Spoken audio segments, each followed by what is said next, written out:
అదే RTV app వార్తల్ని క్షణాల్లో చదివే అవకాశం ఉంటుంది. ఒక న్యూస్ పేపర్, ఒక టెలివిజన్ ఛానల్ మీ చేతుల్లో ఎప్పుడూ ఉంటాయి. ఆంధ్రప్రదేశ్ రాష్ట్ర ప్రజలందరికీ కూడా తెలుగుదేశం పార్టీ తరఫున వందనాలు. ఎన్డీఏ కూటమిని ఆశీర్వదించారు. ప్రజలు వాస్తవాల్ని గ్రహించారు. ప్రజలు ఏదైతే మరి పన్నుల బాధతోటి అలాగే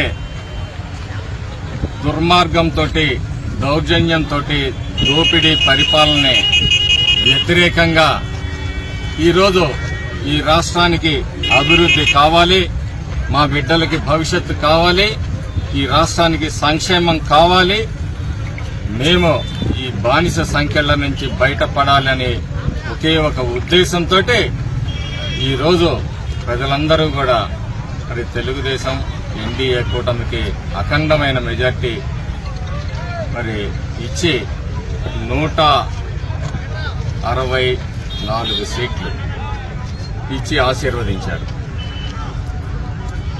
ఈరోజు చంద్రబాబు నాయుడు గారు మొట్టమొదటి సంతకం ఏదైతే ఈ రాష్ట్ర యువతని 5 సంవత్సరాలుగా ఈ వైసీపీ పరిపాలన మోసం చేసిందో దాని మీద మెగా డిఎస్సి మీద 16,000 ఉద్యోగాలు ఈ యువతకి ఇచ్చేదానికి మరి తొలి సంతకం పెట్టడం, అలాగే భవిష్యత్తులో అధికారంలోకి వస్తే వైసీపీ ఆలోచన ఏంటంటే ల్యాండ్ టైటిలింగ్ యాక్ట్ను పెట్టి ప్రజలందరి ఆస్తుల్ని కూడా తాకట్టు పెట్టి మళ్లీ అప్పులు తేవాలనే దుర్మార్గపు ఆలోచన ఏదైతే చేసిందో ల్యాండ్ టైటిలింగ్ యాక్ట్ని రద్దు చేయటం. మూడవది మరి పేదలకి ఒక్కసారిగా 1000 రూపాయలు పెన్షన్ని పెంచుతూ ఎన్నికల ముందు ఏదైతే వాగ్దానం చేశారో పెరిగిన ధరలు మరి ఆర్థిక పరిస్థితుల్ని దృష్టిలో ఉంచుకొని పేదలందరికీ కూడా అవ్వాతాతలందరికీ కూడా మొట్టమొదటి నెల జూలై నెలలో 7,000 రూపాయలు, తరువాత నుంచి 4,000 రూపాయలు ఇవ్వటానికి మరి ఎంపీసీ బైపీసీ విద్యార్థులకి ఒక వరం సీఏ సీఎంఏ కోర్సులు. సీఏ సీఎంఏ చదివే విద్యార్థుల్లో 40% మంది ఎంపీసీ మరియు బైపీసీ విద్యార్థులే. Master minds. తెలుగుదేశం పార్టీ మంత్రివర్గం చంద్రబాబు నాయుడు గారి నాయకత్వంలో నిర్ణయించింది.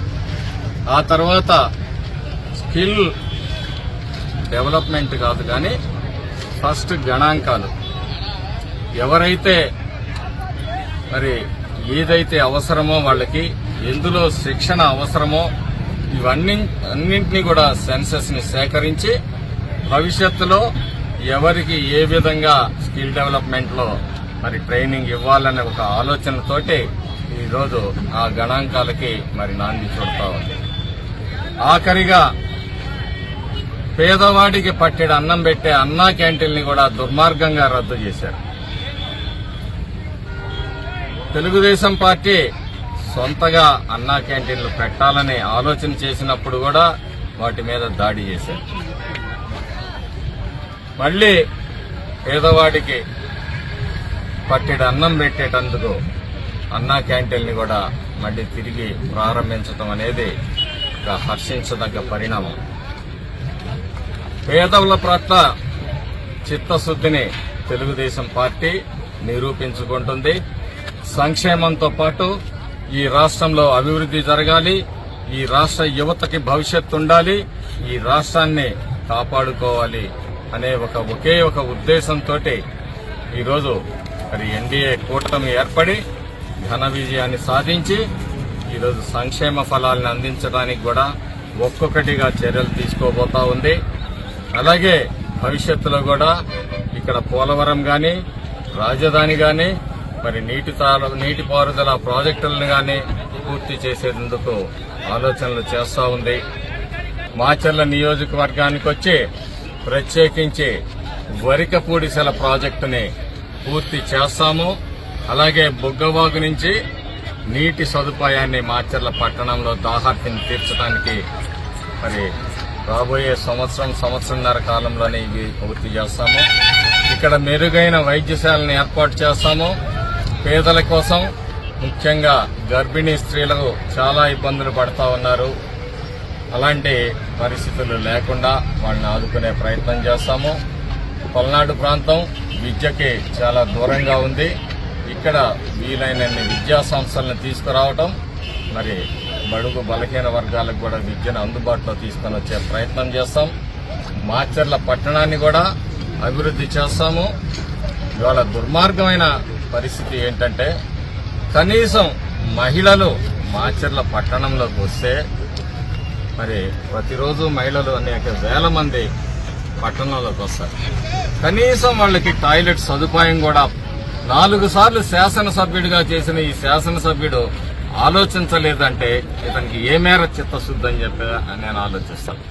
మొట్టమొదటిగా మహిళల కోసం ఈ మాచర్ల పట్టణంలో వాళ్ళకి ఏదైతే మరి వాళ్ళ ఆత్మ గౌరవాన్ని కాపాడే విధంగా మరుగుదొడ్లను ఏర్పాటు చేస్తామని చెప్పేసి తెలియజేస్తూ మేము రాబోయే రోజుల్లో ప్రతి వార్డు తిరుగుతాము, సమస్యల్ని తెలుసుకుంటాము.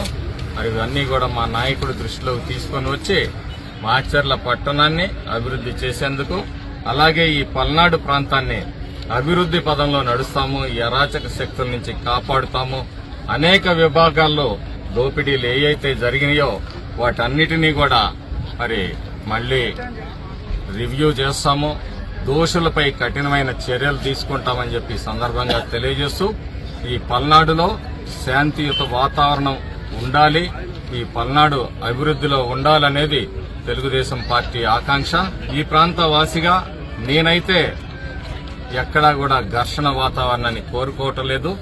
అడపాదడపా ఇక్కడ వైసీపీ నాయకులు వెనకటి బుద్ధి మార్చుకోలేకుండా రెచ్చగొట్టే కార్యక్రమాలు చేస్తున్నారు.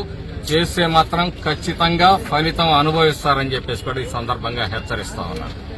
ఆతు పార్టీగా పేరు పెట్టుకున్న ఈ పార్టీ ఈ నియోజకవర్గంలో అనుపు లిఫ్ట్ ఇరిగేషన్ ప్రాజెక్టులో గాని జరివాగు లిఫ్ట్ ఇరిగేషన్ పూర్తిగా మూలబడేశారు. అలాగే మరి పేట సన్నగళ్ల దగ్గర లిఫ్ట్ ఇరిగేషన్ ప్రాజెక్టు మొదలుపెట్టారు. డబ్బులుండి కూడా ధర్మవరంలో మరి ఆ ప్రాజెక్టుని మొదలుపెట్టారు. అంటే ఇతనికి సంపాదన మీద ఉన్న దృష్టి అభివృద్ధి మీద లేదనేది స్పష్టంగా అర్థమవుతా ఉంది. మరి మొన్న ఈ శాసనసభ్యుడు ప్రకటించాడు, ఓడిపోతే శాశ్వతంగా రాజకీయాల నుంచి తప్పుకుంటాను అని చెప్పేసి.